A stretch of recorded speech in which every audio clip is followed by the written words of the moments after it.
bringing to you the stories that have never been told, the news that has yet to unfold, and the voices you have not heard.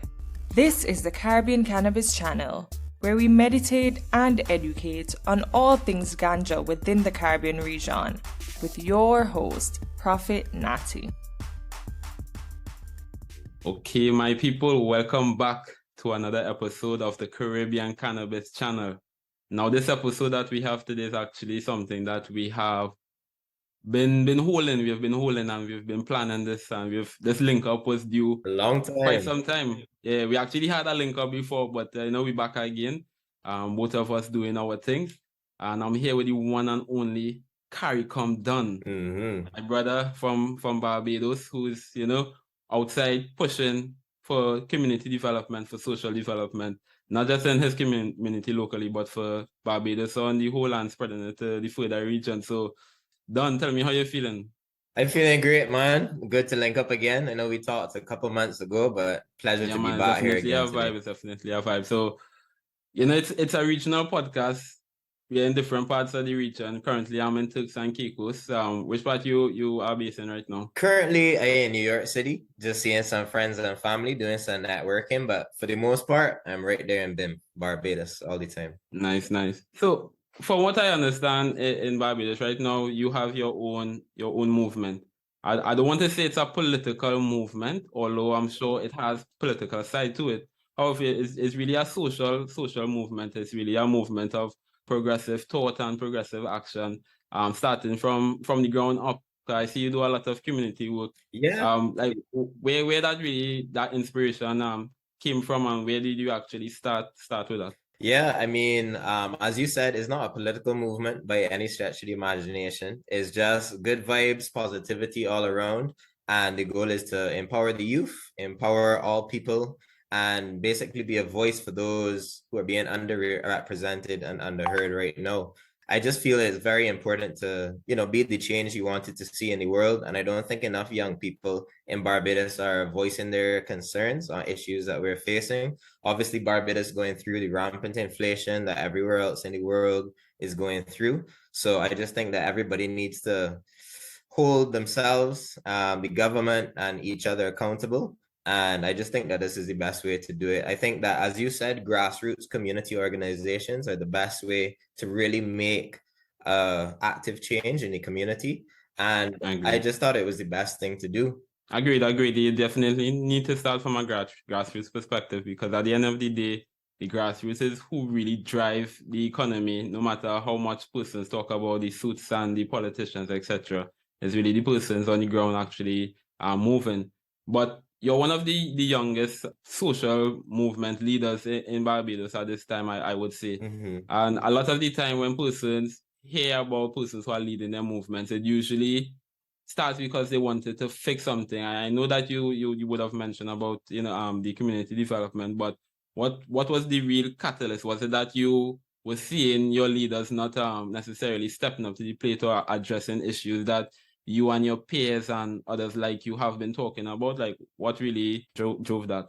Well, I just think that the world over, it's time for the youth, ourselves, people in our age group, 30 years and under. 62% of the world's population is in fact 30 years and under. So why aren't we being represented in the decision-making spheres around the world? Why aren't we holding positions of power and authority? And I just feel that, just being the change that I wanted to see in the world. I've always had a burning desire to help give back to my community. I've been doing it a long time before politics or anything. Been helping people with startup capital for businesses. I've been doing giveaways and give backs in Dover and Silver Sands and all across Barbados, far before politics and anything. So it's just something that I, as a person, that's just the way I was raised. That whenever I can help out, just help out as much as you can. And just be an inspiration for those around you. Just motivate other people to do the same thing. Because when people see someone, a lot of people might be like, yes, I'm very passionate about doing good work, good public service, helping out the community, but they're not really seeing any avenues to do it. They're not really seeing anybody else doing it. They're just really not too sure how to start going about it. So basically for me, it was just On my national springboard, I would say it did obviously start when I ran in the election this year. So I had ran in Barbados's most recent general election, which was in January 2022. And I mean, for my whole life, I've never really shied away from criticizing whether it be this administration or a previous administration. And since like primary school days, my teachers were telling me like you're real good at advocacy, you're really good at public speaking. That should be something that you should really go into. So in terms of the politics per se, I mean, I would say the biggest driving force would have to be that I want to empower people in my community and then the surrounding communities, and by and large, the entire island.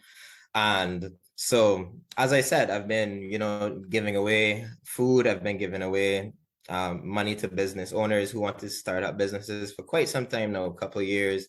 Even given some money to University of the West Indies to start a scholarship program, all these things. So in that grassroots community activism aspect of it, this year isn't the first time I've been doing it.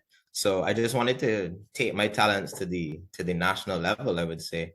If Barbados was to have elected a 25-year-old parliamentarian, I thought that I was one of the better choices. I have more academic qualifications, credentials, work experience than some of the parliamentarians in power right now. Mm-hmm. I have a professional career and a charitable persona outside of politics, meaning I didn't really need politics to create the change in society like some of the parliamentarians in Barbados do right now. Moreover, Barbados is essentially a dictatorship. It's a parliamentary dictatorship, and I really believe in democracy at the end of the day. Since 2018, one political party in Barbados has had all of the seats in Barbados. So that is considering it a parliamentary dictatorship. So when we think about dictators like Russia, we think about dictators like North Korea and China with their supreme leaders. Are we really any different? We only have one ideology in the parliament right now. We only have one school of thought, one political party. And because of COVID and the state of emergency directives that were implemented, that give the prime minister absolute power in certain circumstances, we really do have a supreme leader, just like Russia, North Korea, and China. So I just thought that it was imperative at this point in time, since it's been going on for the last 4 years, for somebody to speak out about it. And nobody else really in the country speaks out about it enough, in my opinion. So I just thought I had to go ahead and do it. That's an interesting perspective, though, because at least in the last couple of years, your prime minister has been she has been the face of regional politics, etc. She has, but it's a perspective that is fair and it is needed, because at the end of the day, coming up, we are always seeing certain parties always in power, etc. And if somebody is always in power, as you rightfully said, for a lengthy period of time, it comes across as a dictatorship.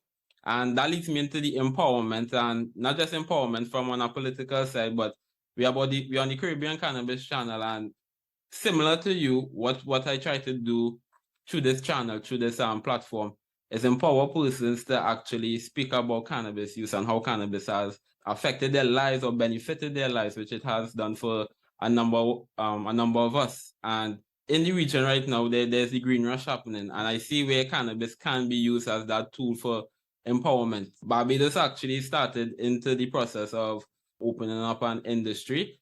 So like in terms of what you have experienced or the discussions that you have heard on the ground, how persons are affected, both from corporate, if you have those connections, and from the grassroots side, like what's happening in Barbados currently in terms of cannabis and the cannabis movement? Yeah, so I mean, this government has tried. They've set up the Barbados Medical Licensing Authority for cannabis. So they are trying to start the process of issuing licenses, whatnot. The problem with weed licenses in Barbados, as is all over the world, is that they're very, very expensive. Like I believe the starting application fee for a growing license in Barbados is $50,000 US.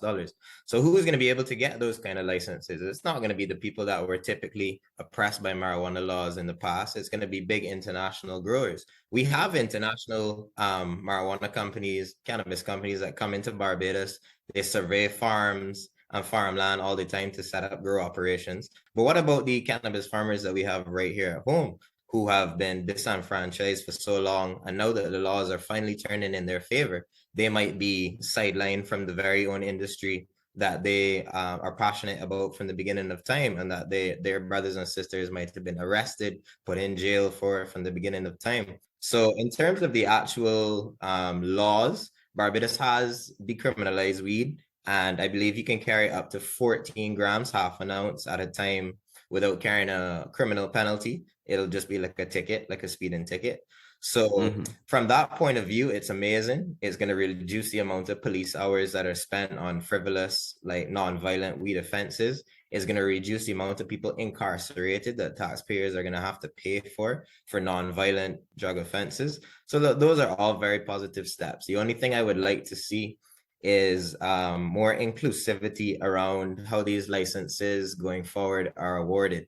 And I would like to see some laws that kind of stamp out the monopoly or oligopoly aspects of marijuana growing. Let's say there's a law implemented that you can only ever have a cannabis farm, at least for like the first couple of years. Let's say I'm up until 2025. I would love a law that's something along the lines of you can only be granted a permit to grow on up to 2 acres or 3 acres at a time, so that then all the small farmers would be able to participate in the economy instead of just one farmer buying, a permit for 100 acres and then he using those economies of scale to make his weed cheaper and more affordable than everybody else's. So it's just about a way to get the average Bajan citizen participating in the new industry that I would be most concerned about, because it's all well and good to legalize and rush into all of these dispensaries and grow for anything, but who's the one profiting? Is it just going to be American companies who come in, grow the weed, sell a little bit in Barbados and export the rest to America for super cheap? Or is it going to actually be locals who need the revenue, who need that source of income, who need that employment that's not just minimum wage manual employment in the dispensaries and on the fields? Are they really going to be able to reap the benefits? Sure. That's the biggest thing. Now, you're asking the right questions, really and truly, and you're asking the right questions. How would you advise the growers or the advocates in Barbados currently to actually either mobilize or some sort of avenue that they can take so that these things are mitigated as best as possible? Well, that's the burning question. You just have to keep as much noise as possible. You have to get into as many meetings with the Minister of Culture, the Minister of Agriculture, the chairman of the licensing authority for cannabis. And you just need to be airing these concerns that I'm here airing right now. You just need to be able to be advocating for exactly the same groups that I'm here saying. So it's basically getting into the ears of the people who are actually going to be writing these laws and writing this legislation and writing this policy. Because if not, they'll just go along with the narrative that best fits them. The biggest businesses in Barbados and the biggest cannabis businesses around the world are going to try their best to lobby for the fact that they want to make it a monopoly when it really does come into fruition. So we just need to talk to the media about it, talk to the ministers in government, and just make sure that before the legislation is officially written, that it is all inclusive for everybody. The fact that you're 25 and you're pushing such a movement or such a vision for your community and for your nation, it's really admirable. And this is also what we try to do, or one person to actually become inspired by as well. And whatever avenue that you are being an advocate in, you need to be confident with it. You need to speak out on it, have the conversations, do the protest. You have to, as you said, make noise. Yeah, you have to. And there are different ways to actually make noise. Don't necessarily just while have a purpose, have a plan, have a vision that what you as well as your other community members would want.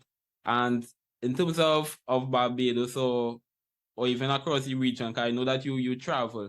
What has been your experiences traveling through the region or in the diaspora, talking to persons, not just about probably talking about the cannabis movement there, but just generally in terms of youth development or the social development aspect out there? Well, we could keep it on weed to start with. All over the Caribbean, I really am happy with the progress that we've made.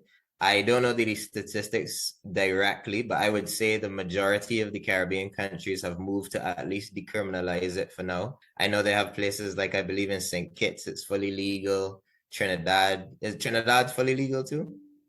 Trinidad, we're not fully as yet, and right now we're waiting on the president to sign off on some bills that has been passed already though. But right now we still at the decriminalized stage, but no industry is nothing has set up. Yeah, so I mean these are great forward momentum steps. Like I started smoking marijuana about 10 years ago. And at that point in time, the Caribbean and Caricom on the whole was nowhere near legalization, decriminalization, or anything like that. So in our relatively short lifespan so far, I would say marijuana has made leaps and bounds, and it's only going to continue to making more and more leaps and bounds. So I would say before 2030, I can see a Caribbean in which it's recreationally legal pretty much everywhere. But it's just what does that look like, as we were discussing before? Are we buying our weed from the local farmers down the road, or is there a gigantic dispensary that has the monopoly, and are they taking those profits from cannabis back to America and Canada, and it's not really benefiting our society? So that's the biggest questions that we need to be asking. And then surrounding overall, youth empowerment, youth leadership, youth activism, I have been able to connect with a few people around the region who are like-minded, and a few people around the world that are like-minded in terms of, I've met quite a few climate change activists. I've met quite a few weed activists like yourself. Shout out to Blunt in Barbados. And Big up Blunt. Yeah, shout out to Blunt all the time. And yeah, I'm impressed again with the young people's, their courage and their foresight to really talk about issues that are important to them. I've even met some people that are very passionate about the gay rights movement and about trans rights, the LGBT community on a whole. And I think, yeah, whatever you're passionate about, all oppressed groups of people share that in common, that they are oppressed, and you should really just continue to fight and keep fighting to the bitter end for what you stand for.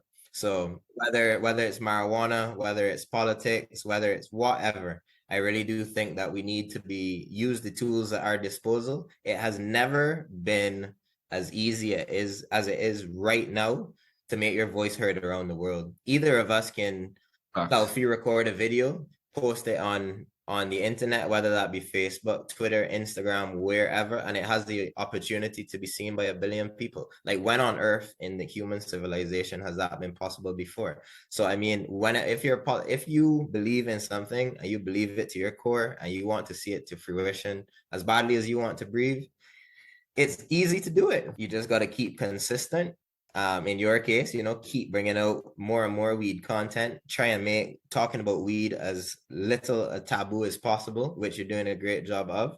And it's going to encourage other people to speak out, because other people, it's only crazy until someone does it for the very first time. You know what I mean? That's true. Yeah, like that's back true, in the man. day, think about a Caribbean weed podcast 10 years ago. That would have been very, very taboo. And now it's very welcomed. You know what I mean? So the advancements that we're making in human history are happening faster and faster. So we just need to stay up to date, stay relevant, and just stay consistent with your messaging.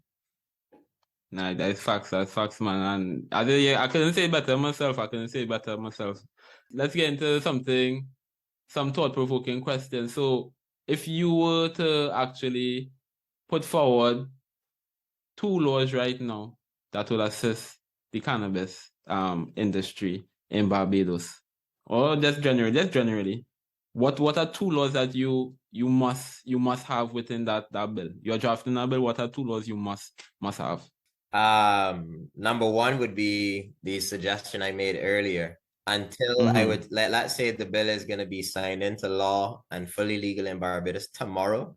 So it would happen in 2022. I would say until at least 2026, our growing permits should not be issued for more than 2 acres, so that the average everyday Barbados weed grower would be able to compete with the largest of multinational corporations that comes in here. Because at the end of the day, is 2 acres a lot of land? Sure, it is a lot of land. But at the end of the day, it's still a reasonable compromise between big business and the smallest of farmers, so that everyone can grow the same amount of weed and have the same amount of economies of scale and have the same amount of opportunity to sell said weed in Barbados. So that would definitely be my number one law. Obviously, it's not legal recreationally yet. So the second law would be to fully legalize it recreationally. You're able to possess up to an ounce of weed on you, 28 grams. You're able to grow up to 3 marijuana plants in each residence in Barbados. And everybody who has been imprisoned at some point in time or is still currently in prison would have their record expunged once they were in possession of less than 9 ounces for the crime they committed. I respect. That's very specific. That's very specific. Well, we drafted a bill, right? So the bill gotta be specific. Well, yeah, facts. I thought you'd have put in some accounting measures. They've seen as how you have a finance background. In terms of finance, though, like what's your thoughts on the banking process with cannabis? Because right now it's very difficult. It's very difficult to actually open up a legitimate bank account. Oh yeah, definitely. Even in the legal states in America where they have weed, it's almost impossible to open a bank account in certain circumstances. A lot of these places are using armored trucks to come to the dispensaries at the end of the day and collect their cash and go and store it in a secure location. Because the funny thing with America is that it can be legal per state, but still federally, which the overarching law, illegal. So that is very interesting. And we are definitely facing the same problem here in Barbados. One of my friends, Sebastian Hunt, who does a lot of cannabis research in Barbados, he made the great point that Barbados is seemingly to the international community making all of these strides and advancements forward in terms of the cannabis industry. But still, there can really be no substantive investment in the industry in Barbados because you still can't open a bank account. It's still illegal to open a bank account for a specifically weed selling business in Barbados. So until that kind of legislation, until the government work with the bank and everything to make sure that can actually happen in real life, I don't see there's going to be that much advancements in the industry, to be honest. So right. So in the banking sector, there's still a long way to go before we can actually see out legal recreational weed with dispensaries that we've come to see in California, New York, and other places like that. But I mean, overall, the recreational cannabis legalization would be one of the single best things that they could do for the whole Caricom economy on a whole. You know what I mean? A thing that I say to people when I'm talking about this topic the most is that in the Caribbean, tourism is the only industry in the Caribbean that we can compete on in the global stage. So why on earth are we losing out on weed tourism? Why are we losing out on weed tourism to California, to Amsterdam, to all of these places where you can only go in the summertime and enjoy your weed? Like in Barbados and in Jamaica and in Trinidad, we could be having, bed and breakfast. Yeah. We could be having, you could go out into what used to be the sugarcane fields that are now weed fields, and a nice farmer in the raw local dialect could be giving these foreigners a history of weed, a history of local weed. We could really be capitalizing on all these markets. Barbados has the Food, Wine, and Rum Festival going on. Why isn't it the Weed, Wine, and Food Festival? You know what I mean? Like, these are pertinent questions that we really need to be addressing on the national stage. Tourism accounts for almost 75% of Barbados's GDP. Why on earth are we not looking at alternate sources of tourism, mainly weed? I know in Jamaica for sure, there are a lot of actual businesses or villas, hotels that actually cater to that. But as I said, we definitely need to not just limited to Jamaica, but also expand it to the rest of the region, because again, here's probably the number one spot that persons come to tourism year round. We really and truly need to do better with regards to that. Don, as we look into to wrap up, I mean, you've shared a lot and given a lot of insight. I know that for sure you have inspired a lot of like-minded persons like yourself who are up and coming in their own fields and just want to share and want to educate and want to assist those around them.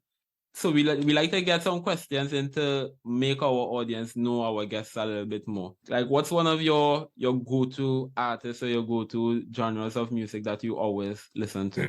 Music, man, I like to keep it relatively Caribbean. Big up Vibes Cartel, the world boss all the time. Respect, man. Really world boss. And then on the more conscious side, I'm a big fan of Chronics, Junior Gong, Protege. And then I started listening in more recent years to a lot of rap as well, American rap, mostly the Atlanta artists like Young Thug, Future, Gunna, you know. Yeah, I hear Atlanta rap is actually like probably one like trending more so recently as well. Yeah, definitely. I'm not really into rap, so I can't say. Yeah. No, I would say Lil Baby as well. He's probably the biggest artist in the world, the biggest rapper in the world right now. I'm not sure if you heard, but he got picked to do the Super Bowl. I mean, to do not the Super Bowl. That's Rihanna. Shout out Rihanna. Yeah, Rihanna performing at the Super Bowl. So I saw an incredibly funny tweet. It was like, raising a child is so hard in these today's times that Rihanna going back to singing. That was a good one. But no, I was saying Lil Baby is actually performing the official World Cup song for the football World Cup going on at the end of this year. So that really shows. Rap. I don't think I ever heard like a World Cup song as a rapper. Never. Never before. Okay, that's interesting. It's been Shakira and a lot of other people. So it's really good that the African American rappers are finally able to get in that sphere as well. And lastly, like in terms of one book that you believe has impacted you in your life, like what is that book? Oh God, it's definitely not just one. I'm a huge fan of reading. I think that one of the deepest quotes that I've taken from my early adolescent years was somebody told me that the secrets to life are written in books. To find the secrets to life, you need to read as much as possible. So in terms of personal relationships, personal development, I would say that How to Win Friends and Influence People by Dale Carnegie is by far the best book ever on that topic. And in terms of business, money moves, career progression, the two books that I'll put out there are Rich Dad, Poor Dad by Robert Kiyosaki and Think and Grow Rich by Napoleon Hill, which is my personal favorite of all time. The title is a little bit misleading. It does indeed teach you how to grow money rich, but it's more so mindset rich than anything else. So it's teaching you how to become a master of your own mind. A lot of people don't even realize the person we spend the most time with on a daily basis is ourselves. A lot of people, we talk to ourselves all day, every day. And a lot of that is negative talk. It's not always positive talk. So that book really gets you into your head how to master your own subconscious and really make it work for you. So those three books cover almost the whole sphere of life. Think and Grow Rich, How to Win Friends and Influence People, Rich Dad, Poor Dad. I think that's like the perfect way to end off, because it's fulfilling. It get persons in a reflective mindset for them to actually say, you know what, let me pick up myself and better myself in whatever aspect of life that you want to better yourself in. So if you check out those books. I've read Rich Dad Poor Dad myself. Think and Grow Rich. I've read that as well. And who doesn't like the Wool Boss Vibes Cartel? I mean, the man has the name Wool Boss for a reason. So, Don, my brother, it has been a pleasure chatting with you.